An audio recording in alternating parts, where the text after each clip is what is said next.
Assalamualaikum Bu. Waalaikumsalam Pak. Selamat siang.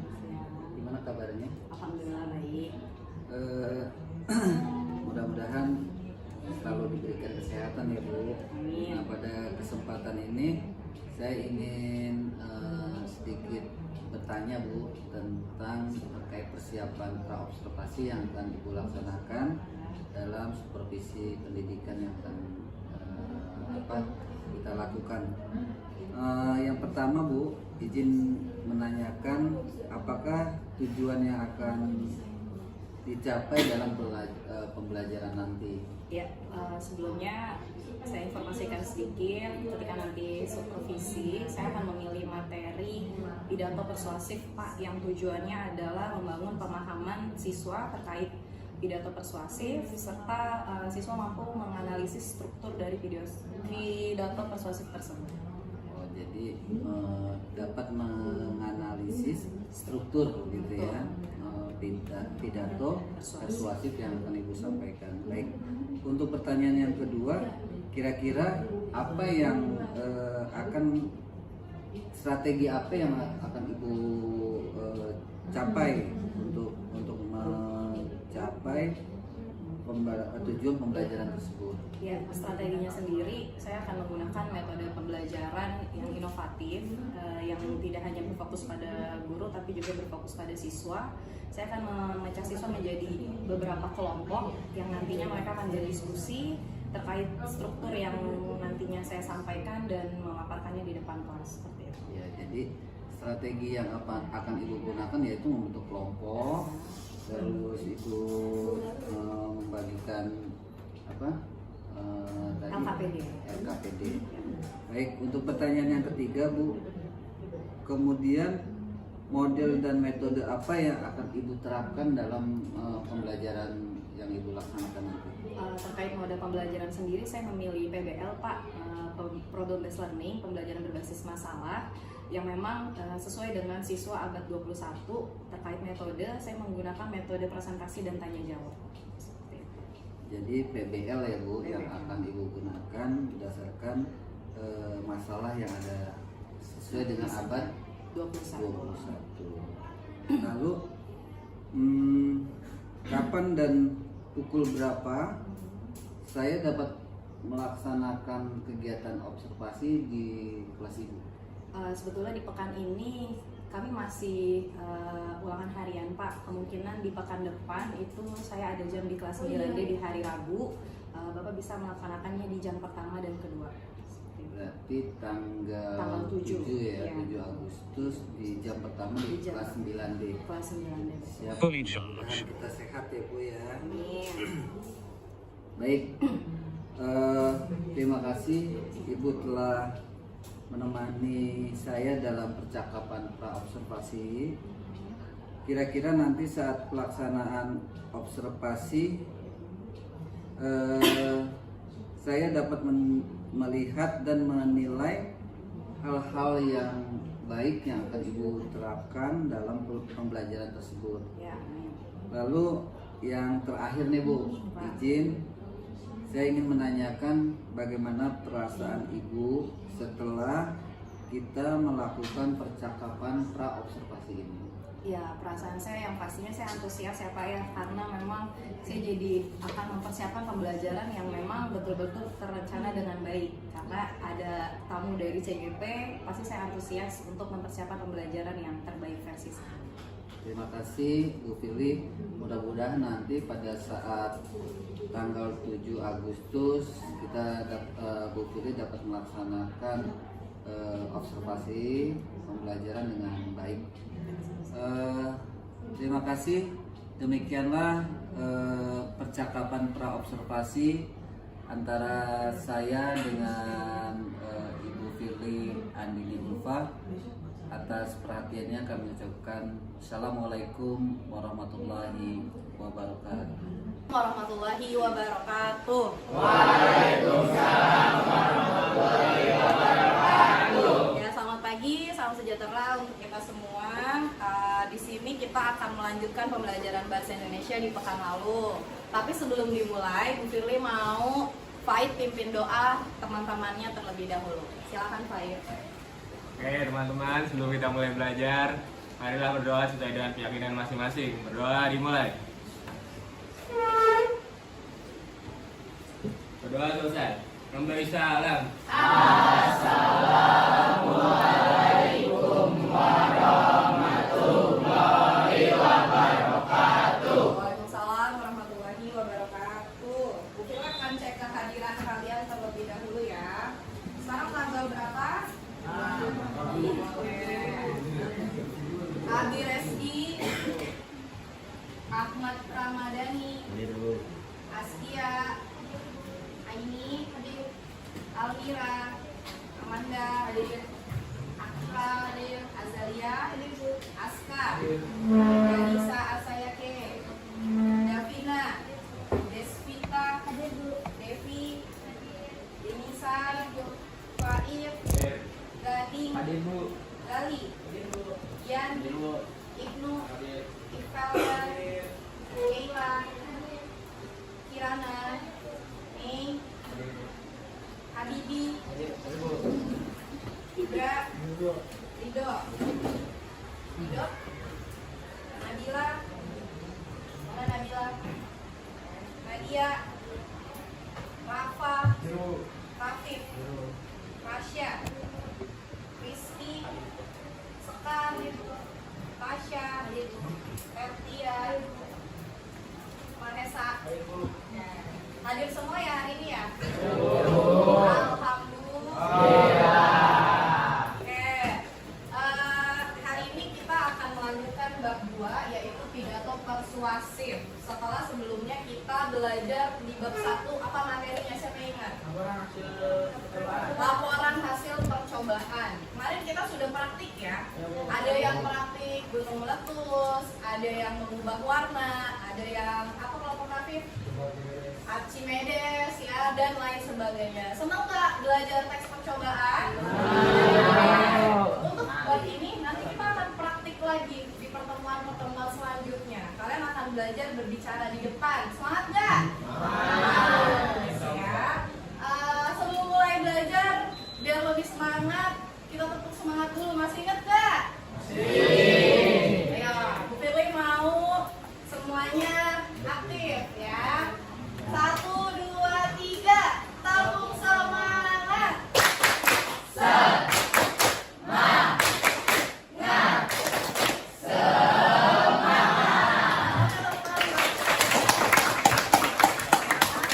Hari ini tujuan pembelajarannya adalah kalian nantinya dapat membangun pemahaman seputar pidato persuasif serta menyimpulkan hasil identifikasi struktur pidato persuasifnya. Sudah duduk sesuai kelompok? Sudah. Terima kasih. Kita akan memulai terlebih dahulu ya. Dalam pidato, sering dengar kan ya pidato itu apa? Ada yang bisa kasih contoh pidato? Misalnya hari Senin ada pembina upacara, hari Jumat khutbah Jumat dan lain. Berarti kalian sudah sering menemukan contoh pidato di kehidupan sehari-hari. Bu Firly pun berdiri di depan sini salah satu contoh dari berpidato. Karena pada dasarnya komponen dalam pidato atau dalam ceramah itu ada 3. Ada penceramah orangnya, ada pendengar. Siapa pendengar? Kalian sama audiens, serta apa yang hendak disampaikan atau materinya. Tapi dalam bab ini kita fokus sama satu hal yaitu pidato persuasif. Nah, siapa yang tahu persuasif itu apa? Apa Rafid? Ajakan. Ada lagi? Ajakan? Ajakan atau menghasut atau gimana caranya meyakinkan audiens dari apa yang kita sampaikan. Gitu ya. Sekarang kita mau kasih lihat kamu pidato. Contoh video terlebih dahulu. Semuanya disimak ya.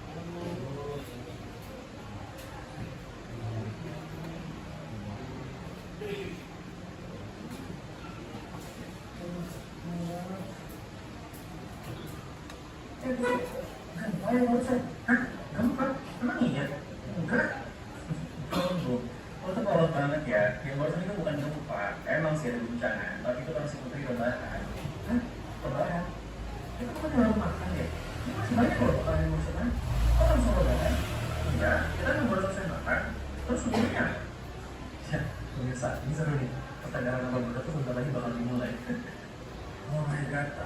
Lo pernah nggak sih dengar yang namanya GERD, gastroesophageal reflux disease? Memang sekarang kita mungkin nggak kena penyakit itu, tapi kalau lama-lama kebiasaan kayak gini dilakukan ya, langsung rebahan setelah makan, yang lama itu kemungkinan kita juga bakal kena GERD. Belum tarik nafas dulu, sabar. Tak, gue bakal merasa happy banget kalau makan langsung setelah makan. Gue kenyang, langsung tiduran, wah puas banget sih emang. Tapi yang perlu lo tahu juga, makanan yang baru saja kita makan itu masih dicerna sama selambung. Kalau lo misalnya langsung tiduran, posisi horizontal, itu makanan yang tadi dicerna, terus kayak sama lambung bisa naik lagi ke kerongkongan. Oh oke, karena kita posisinya tiduran ya. Nah, itu akhirnya lo bisa mikir kan, Pak. Dan ketika kita kenyang, pintu antara kerongkongan sama si lambung, namanya lower esophageal sphincter, itu belum begitu sempurna. Apalagi karena kita tiduran, itu dia bisa makin terbuka dan makin lancar si asam lambung bisa naik ke kerongkongan. Teman-teman, pintunya kebuka, pintunya ke kerongkongan. Balik harus mau ke nggak semua Wanji, ya juga ya, gue baru sadar kalau kebiasaan ini dilakukan terus-menerus lama-kelamaan nih kerongkongan juga dikasihkan asam lambung dan kita bisa kena GERD ya. Finally, you need to pakai diri lo sendiri. Kalau misalnya udah sekalinya kena GERD itu pasti baru deh lo nyesel, kita semua juga kena imbasnya. Gejala-gejala GERD kayak nyeri di dada, terus juga rasa asamnya ke atas, pahit di mulut, susah nuan, bau mulut, dan yang lain-lain itu pasti nggak ada yang mau kan, Pak? Yes, usahakan minimal tunggu 2-3 jam setelah makan, atau coba aktivitas ringan kayak jalan kaki untuk bantu kita cerna makanan, baru deh percobaan. Oke, suhu, maaf ya, ini pokoknya langsung gue suruh oke, jurus banget. Siapa yang akan gue? Dari video tadi, siapa yang bisa memberikan kesimpulan dari video tersebut? Berdiri, Fel. Jadi kesimpulannya kita semakan itu nggak boleh langsung rebahan Karena tunggu juga 2-3 jam karena nanti daerah asam lambung bisa naik ke kerongkongan kita terus kerongkongan kita jadi iritasi Bu. oke, tepuk tangan buat kita. Pertanyaan kedua, dalam video ini ada hal yang bersifat persuasif atau ajakan yang disampaikan secara tersirat atau tersurat. Tersirat. Siapa yang bisa menjelaskan ajakannya itu apa? Ela berdiri.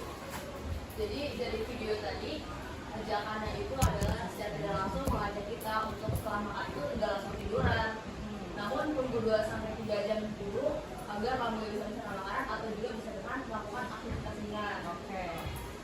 Betul nggak? Betul.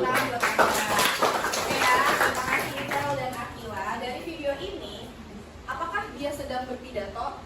Iya. Secara kasat mata mungkin tidak ya, tapi apa yang dia sampaikan, ada pidatonya, ada yang mendengar, kita sebagai audiens walaupun online, ada materi yang dia sampaikan, dan ada hal yang bersifat persuasif gak? Ada, yaitu mengajak kita kalau habis makan jangan tiduran ya, minimal duduk dulu 2-3 jam. Kalau nggak mau duduk aja, ngapain tadi katanya? Jalan-jalan ringan. Nah inilah yang dikatakan pidato itu bersifat persuasif, ada ajakan, baik itu ajakannya secara langsung ataupun tidak langsung. Kalau ajakan langsung biasanya ada kalimat apa? Ada kata apa? Ayo, mari, yuk, dan lain-lain. Oke ya, lanjut. Nah, pidato adalah pengungkapan pikiran, ya, atau wacana dalam bentuk kata-kata yang ditujukan kepada orang banyak. Kenapa dalam bentuk kata-kata? Karena memang kunci dari pidato itu adalah bagaimana kita bisa menggugah siapa sih? Audiens dengan bahasa yang kita gunakan. Pernah nggak sih nontonin YouTube bahasa Thailand? Ya, misalnya, kamu paham nggak? Enggak. Kamu butuh effort untuk memahami video tersebut. Tapi kalau kamu bisa memahami kata-katanya dengan baik, maksudnya bisa tersampaikan tidak? Bisa. Seperti yang tadi, jangan habis makan jangan langsung tiduran. Tapi ngapain dulu? Jalan-jalan dulu, duduk dulu berapa lama? 2-3 jam. Oke, lanjut ya. Ini kita langsung ke persuasifnya. Tadi Rafif bilang persuasif itu adalah ajakan. Kalau Bukini bilang menghasut, bisa nggak? Bisa. Kan yang penting orangnya mau atau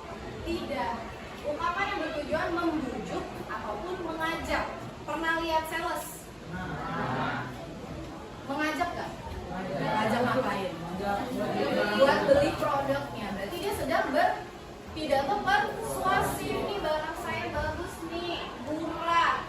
Nah kata-kata itu kan menggugah siapa? Audiens supaya mau beli. Ada dua cara kita dalam membujuk orang, bisa secara tersurat maupun secara yang tadi Akila sampaikan video tadi, ajakannya secara tersirat. Oke, berarti sedikit banyak sudah paham ya tentang persuasif ya. Oke.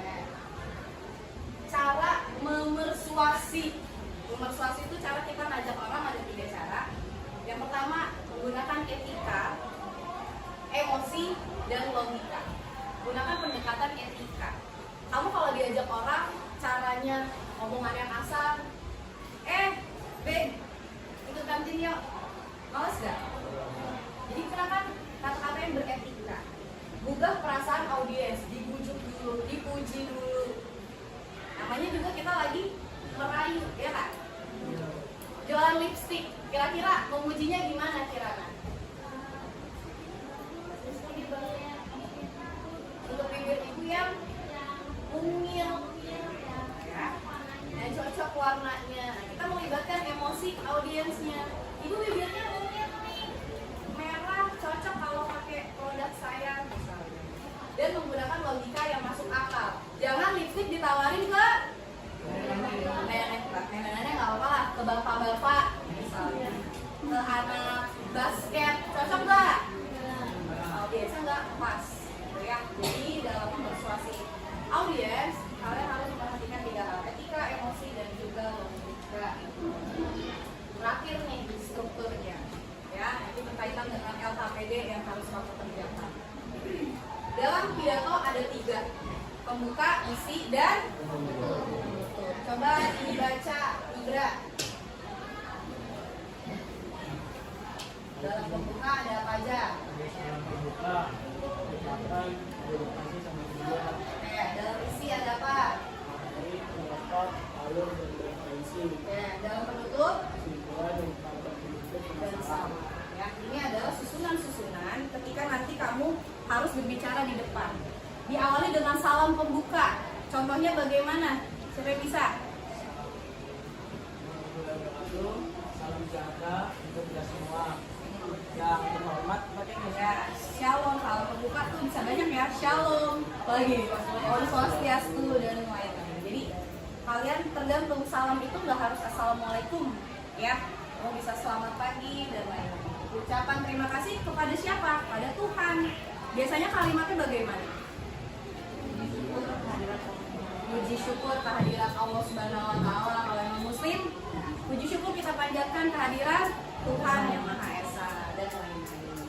Dan tujuannya mau ngapain? Di sini saya akan menyampaikan dan ya, kemudian isi dan terakhir simpulan, ya. Harus diakhiri dengan simpulan.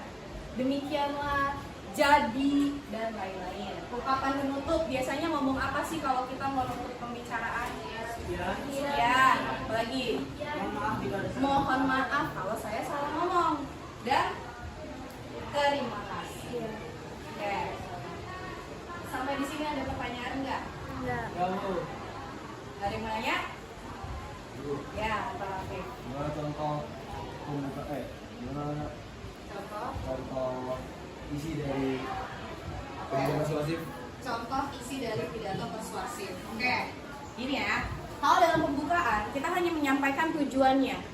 Di sini Bu Firly kasih contoh konteks yang tadi deh, mau demo lipstick misalnya. Disampaikan di awal. Di sini saya akan mempromosikan produk saya. Nah, itu tujuannya. Di bagian isi kamu jelaskan, ya. Lipstick saya ini mengandung apa? Ngambilnya di mana? Apa aja yang kamu sampaikan kelebihan-kelebihannya? Murah, BPOM, apalagi warnanya banyak, pilihannya dan lain-lain. Gitu ya. Jadi kamu kalau tujuannya demo produk, kamu cari kelebihannya. Kalau kamu tujuannya khotbah, cari ayat-ayat yang berkaitan. Kalau kamu tujuannya pembina upacara, cari referensi yang banyak. Jelas ya Rafif ya? Jelas belum? Ada lagi? Ya. Perbedaan Perbedaan pendapat sama kesimpulan apa, Bu? Perbedaan pendapat sama kesimpulan. Pendapat ada di isi. Jadi gini, dalam membuat, kan nanti kamu akan berpidato ya, semuanya ya. Bu Firly akan minta kamu buat teksnya. Dalam membuat teks, kamu harus mencari fakta. Semisal khotbah, cari misalnya tentang orang yang banyak masalah. Oh, surat Al-Insyirah, fa inna ma'al usri yusra gitu kan ya. Itu kan faktanya. Tapi harus diselipkan pendapat kamu juga. Jangan semua-muanya dari Google, dari buku. Kamu harus sampaikan juga pendapat kamu, pendapat pribadi kamu yang pastinya harus berkaitan. Bedanya sama simpulan, simpulan itu di akhir. Ya, gunanya untuk apa? Menekan. Boleh diulang lagi. Jadi lipstik saya gitu kan sangat baik untuk semua kalangan. Yang mau beli silakan hubungin nomor berikut gitu. Jadi kalau simpulan itu kayak rangkuman dari bagian isi. Dari bagian isi, rangkumannya kamu simpulkan tapi jangan banyak-banyak. Gunanya apa? Menekan. Paham nggak nih audiens? Gitu. Kayak diringkas gitu ya? Kayak diringkas gitu. Boleh sambil diajukan pertanyaan kayak tadi Bu Firly Maya nggak? Kenapa tujuannya? Siapa tahu ada yang nggak paham. Jelas? Jelas. Berarti nanti kalau praktek siap? Siap. Oke, sekarang duduk sesuai kelompok sudah ya? Bu Firly akan memberikan LKPD. Ya, tolong dikerjakan. Nanti jika sudah dikerjakan, maju satu-satu untuk mempresentasikan. Jelas? Ya. Kelompok 2, kelompok 3 ini. Kelompok 4. Silakan dikerjakan. Mungkin diberikan waktu kurang lebih 10 menit untuk mengerjakan. Nanti dipresentasikan ya.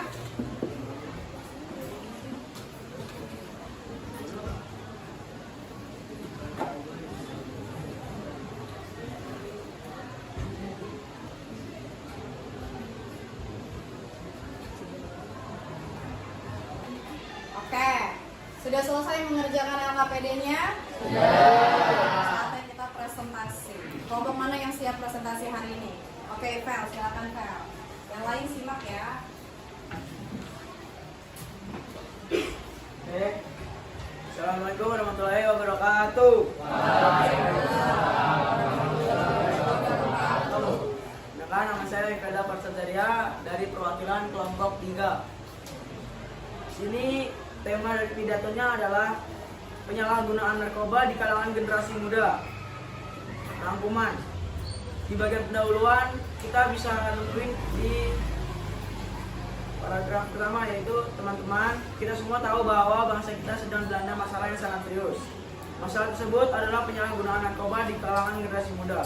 Hampir setiap saat kita mendapatkan berita, baik di media elektronik atau media cetak, yang menyebutkan kondisi generasi kita semakin buruk.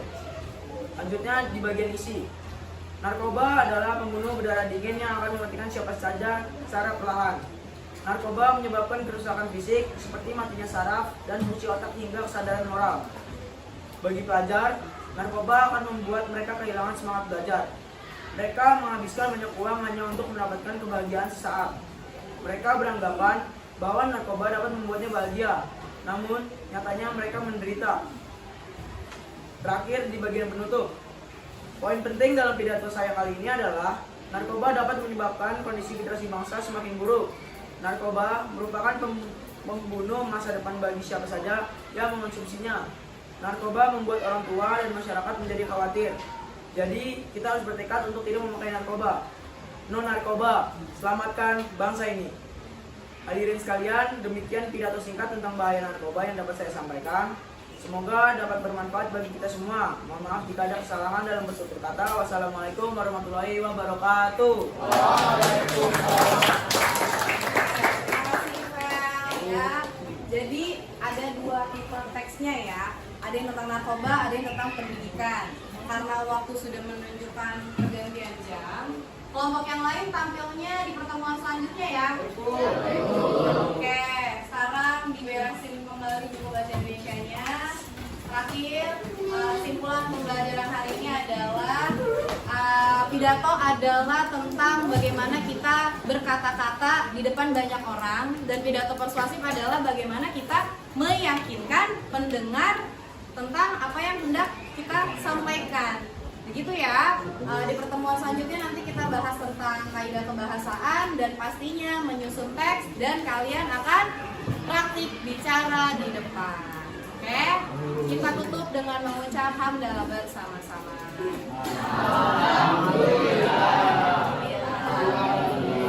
Wassalamualaikum warahmatullahi wabarakatuh.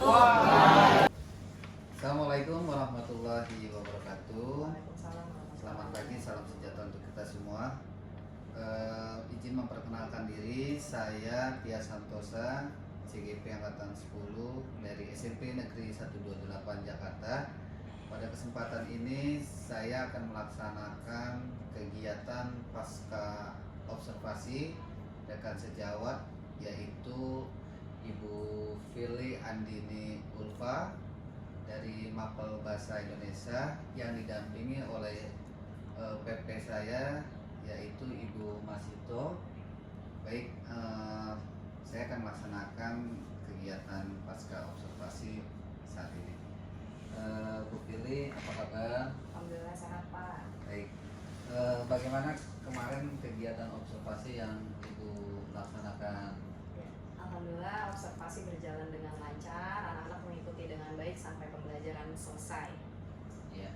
Lalu tujuan pembelajaran yang Ibu buat pada saat kegiatan observasi itu apakah sudah tercapai, Bu?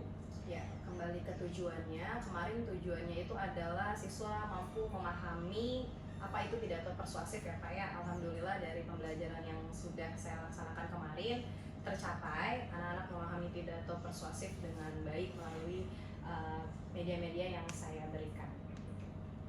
Ya, berarti tujuan yang Ibu rancang atau beberapa strategi lah ya yang Ibu siapkan sudah tercapai ya, terlaksana dengan baik. Lalu daerah area pengembangan yang Ibu kemarin itu kan ada PBL, ada pembelajaran berdiferensiasi, ada pembagian per kelompok. Apakah itu juga sudah terlaksana dengan baik? Ya, untuk area perkembangannya dari model pembelajaran, strategi dan lain-lain sudah terlaksana dengan baik. Saya membuat pembelajaran berkelompok dengan LKPD yang berbeda supaya hasilnya nanti tiap siswa juga berbeda seperti itu, Pak. Jadi semua area pengembangan yang Ibu tulis itu sudah terlaksana sebenarnya. Nah, mungkin Ibu sendiri melihat apakah sudah memberikan rasa yang Ibu ingin capai itu sudah terpenuhi atau belum? Perasaan Ibu gitu gimana? Kalau dari perasaannya sih senang ya Pak ya sudah melakukan observasi, namun memang saya masih ada perasaan yang belum puas Pak gitu, karena memang di awal saya mengonsepkan pembelajaran itu berfokus pada siswa gitu, namun kenyataannya memang beberapa siswa sih sudah aktif begitu, cuma memang menjadi catatan untuk saya untuk bisa mematik siswa-siswa yang lain gitu supaya nggak itu saja yang aktif begitu Pak. Ya, artinya porsi peran Ibu juga sebagai senternya masih sangat dominan ya. Oke. Baik Bu Fili, sebelum mengakhiri ya perbincangan pasca observasi ini, rencana tindak lanjut yang akan Ibu laksanakan itu seperti apa ya? Ya, untuk kedepannya sih saya mungkin akan membuat pembelajaran lebih menarik ya Pak ya. Mungkin dari medianya, saya harus mencari media yang lebih interaktif lagi supaya bisa mematik siswa-siswa yang masih pasif gitu. Siap. Jadi apa hanya media atau ada yang lain bisa Ibu tambahkan? Ya, mungkin dari model pembelajarannya mungkin saya mencari yang lebih banyak melibatkan siswa nih, misalnya PJBL gitu ya Pak ya, supaya ya itu siswa lebih aktif. Oke. Terima kasih Bu Fili sudah berkenan hadir meluangkan waktu dalam kegiatan pasca observasi. Mudah-mudahan kegiatan ini membawa manfaat untuk Bu Fili sendiri, saya, dan Ibu Masito, terima kasih sudah mendampingi saya. Mudah-mudahan semua dalam kondisi sehat ya. Iya. Baik, terima kasih. Demikian kegiatan pasca observasi yang saya laksanakan. Atas perhatian dan saya ucapkan terima kasih. Assalamualaikum warahmatullahi wabarakatuh.